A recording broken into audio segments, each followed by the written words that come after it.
सभी को प्रणाम। मैं शांभवी ज्योतिष समाधान चैनल के माध्यम से आप सभी के बीच में एक बार हम फिर आए हैं एक नए टॉपिक के साथ। और उस टॉपिक को आगे बढ़ाने से पहले आप लोगों से निवेदन है कि आप मेरे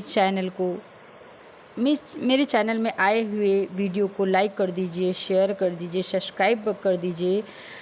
सब्सक्राइब करके बेल बटन को दबा दीजिए, जिससे ये होगा कि मेरे चैनल पे अपलोड होने वाली सभी वीडियो आप तक की नोटिफिकेशन आप तक पहुंच जाएगी। तो अब आइए आते हैं अपने टॉपिक पर कि टॉपिक क्या है। टॉपिक है कि ऐसे कुछ यहाँ पर उपाय हैं जिसकी वजह से राहु थर थर काँपते हैं।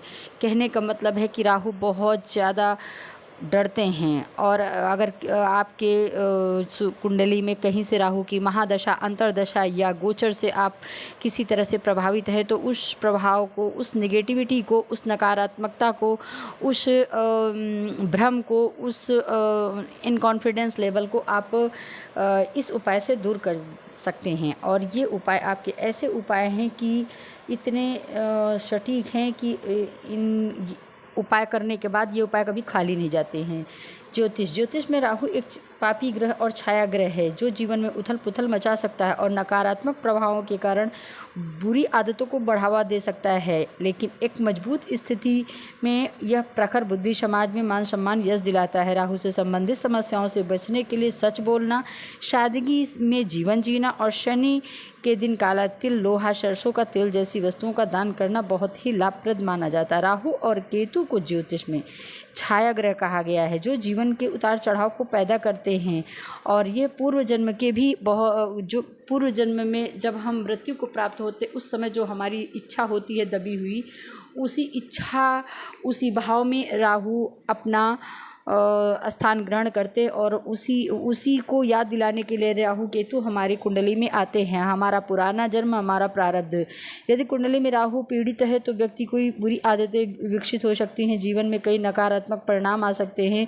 यदि कुंडली में राहु मजबूत स्थिति में है तो जातक को प्रखर बुद्धि मिलती है, वह धर्म का पालन करता है और समाज में मान सम्मान, यश प्राप्त करता है। तो दोनों स्थितियाँ राहु की हैं। पर यहाँ पर हम बात कर रहे हैं कि अगर आपकी जन्म कुंडली में राहु नेगेटिव प्रभाव दे रहे हैं, आप भ्रम में हैं, आप किसी कार्य को करने जाते हैं तो आपको 99 पे जा कर के कहीं आपको उससे धोखा मिल जाता है, लोग आपको हर तरह से परेशान करते हैं या आपके अंदर नकारात्मकता है, तो उससे बचने के लिए आप क्या करो, यहाँ कुछ ऐसे उपाय हैं जिन उपायों की वजह से आप अपने आप का बचाव और अपने को सुरक्षित कर सकते हैं राहु के इस नकारात्मक प्रभाव से। राहु की जो स्थिति है उससे आप अपने आप को बचा सकते हैं। तो आइए जानते हैं कि राहु को नियंत्रित कौन करता है। सबसे पहले आप ये जानिए कि राहु को नियंत्रित करता है तो कौन करता है।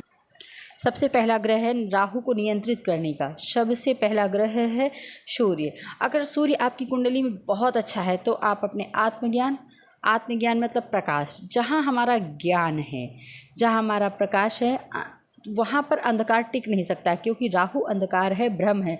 सूर्य आत्मज्ञान है। जो व्यक्ति आत्मबोध, सत्य और धर्म के मार्ग पर चलता है वहाँ राहु की कोई चालाकी नहीं चल पाती है। इसके साथ में आते हैं गुरु, ज्ञान और धर्म। जब राहु भ्रम देता है तो गुरु समाधान देता है। अगर हम भ्रमित हैं, अगर किसी तरह का उचित निर्णय नहीं ले पा रहे हैं तो हम अपने गुरु के पास जाते हैं और वहाँ जा कर के हम उस जो भ्रम में हैं, जो हम नहीं समझ पा रहे हैं, उसको समझने की युक्ति सोचते हैं। गुरु की दृष्टि जहाँ पड़ती है वहाँ पर राहु का प्रभाव कमज़ोर हो जाता है। यदि कुंडली में गुरु बलवान हो, शुभ दृष्टि दे रहा हो, तो राहु की विपरीत चालें कमज़ोर पड़ जाती हैं। राहु का वहाँ कोई काम नहीं, फिर वो अपनी वहाँ सर झुका के चला ही जाता है। तीसरा सबसे महत्वपूर्ण स्थिति है राहु को कंट्रोल करने का, राहु को नियंत्रित करने का, महाकाल बाबा के बराबर कोई नहीं है। महाकाल से पार की चेतना। राहु काल से भटकता है, शिव काल के पार जाते हैं। शिव की वो चेतना है जो राहु जैसे छलियों को भी अपने तांडव से शांत कर सकते हैं। शिव उपासना, रुद्राभिषेक, महामृत्युंजय जप राहु दोष को अत्यंत प्रभावशाली, चाहे जितना प्रभावशाली उपाय, चाहे जितना नकारात्मक प्रभाव हो, राहु शांत करने तो शिवजी शांत करने में सफल हैं। चंद्रमा, अब इसके साथ में चंद्रमा एक मजबूत चंद्रमा, जब आपका चंद्रमा मजबूत होता है आपकी कुंडली में, तो जो राहु के उपाय होते हैं, जो राहु की नकारात्मकता होती है, वो हमारे मन को नहीं प्रभावित करती। मन को स्थिर करने वाला राहु, मन को स्थिर करने वाला ग्रह चंद्रमा, वहाँ पर राहु सबसे पहले वार करता है। चंद्रमा मतलब जब राहु हमारे नेगेटिव होते, राहु हमारे ऊपर किसी तरह का प्रभाव नकारात्मक डालता है, तो सबसे पहले चंद्रमा की स्थिरता, मनोबल, मानसिक अशांति राहु की वजह से हो जाती, राहु को झूठा सिद्ध करती है। यदि चंद्रमा मजबूत हो तो व्यक्ति राहु की इस तरह की उलझुल कल्पनाओं में नहीं फंसता है। इसके साथ आप राहु को अगर कोई कंट्रोल कर सकता है तो वह है ध्यान और योग। अगर आप देखिए, राहु क्या होता है, राहु हमारा बाहर का आकर्षण है, ठीक है। तो जब आपकी ज़िंदगी में राहु की महादशा, दशा, अंतरदशा आई है, तो आपको समझना ये है कि उसका स्वभाव क्या है, और उसके स्वभाव को आपको समझने के बाद करना है। राहु बाहर का है, लेकिन जो राहु को दूर करता है वो है भीतर की यात्रा। अगर हम ध्यान करते हैं, योग करते हैं, तो ये समझिए कि राहु बाहर दौड़ाता है, ध्यान भीतर खींचता है। ध्यान, प्राणायाम और मौन का अभ्यास राहु की बेचैनी को नियंत्रित करता है। कुंडली योग में के प्रभावों से राहु आध्यात्मिक उन्नति को बदल देता है। जो कुंडलिनी योग होता है, अगर हम ध्यान और योग करते हैं तो कुंडलिनी हमारी जागृत हो जाती है, जिसके प्रभाव से आध्यात्मिक उन्नति में राहु बदल देता है।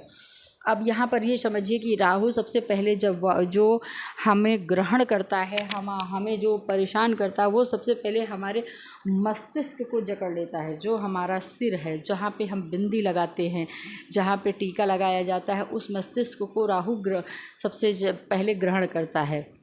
कहने का मतलब वहाँ पर अपना प्रभाव बना लेता है। तो जब राहु वहाँ प्रभाव बना लेता है तो ध्यान देने योग्य यह बात है कि आप चंदन का या गुलाब जल का इत्र भगवान को लगा करके मस्तक को, कहने का मतलब है कि अपने मस्तक पे आप जितना चंदन का इत्र और गुलाब का इत्र लगाए रखेंगे, उतना राहु आपकी तरफ आएगा नहीं, या कि अपना प्रभाव नहीं दिखा पाएगा। जैसे आपने देखा होगा पुजारी लोग रहते हैं, अपना पूरा मस्तिष्क रंगे होते हैं, पूरा मस्तिष्क, और किससे रंगे होते हैं, ज़्यादातर सफ़ेद या पीले चंदन से। तो ऐसा क्यों है? पीला चंदन आपका गुरु है, सफ़ेद चंदन आपका चंद्रमा है।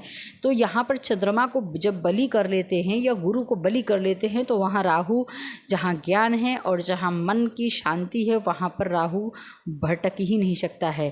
तो ये सभी उपाय अगर आप करते हैं तो राहु थर थर काँपता है। इन सभी उपायों से राहु की यहाँ पर कोई नहीं चलती है। राहु अपना जो भी नेगेटिव फल है उसे समाप्त कर पॉजिटिव में आपका साथ देने लगता है, क्योंकि उसे भी जैसे हम किसी की जो चालबाजी होती है पकड़ लेते हैं, तो फिर वह नियंत्रित हो जाता है और समझ जाता है कि इसने हमारी ये चाल पकड़ ली है, तो इसलिए हम अब अपनी चालें नहीं चल पाएंगे। ठीक उसी तरह राहु करता है, ज्ञान से, आत्मज्ञान से मन को स्थिर करके महाकाल के द्वारा जब हम राहु की चालाकी को पकड़ लेते, समझ जाते हैं, वहाँ पर राहु अपना नतमस्तक करके आगे की किसी भी तरह की कोई गलत नियंत्रण, गलत राय नहीं देता है। वहाँ पर राहु कंट्रोल हो जाता है। धन्यवाद, प्रणाम। मिलते हैं अगले वीडियो में।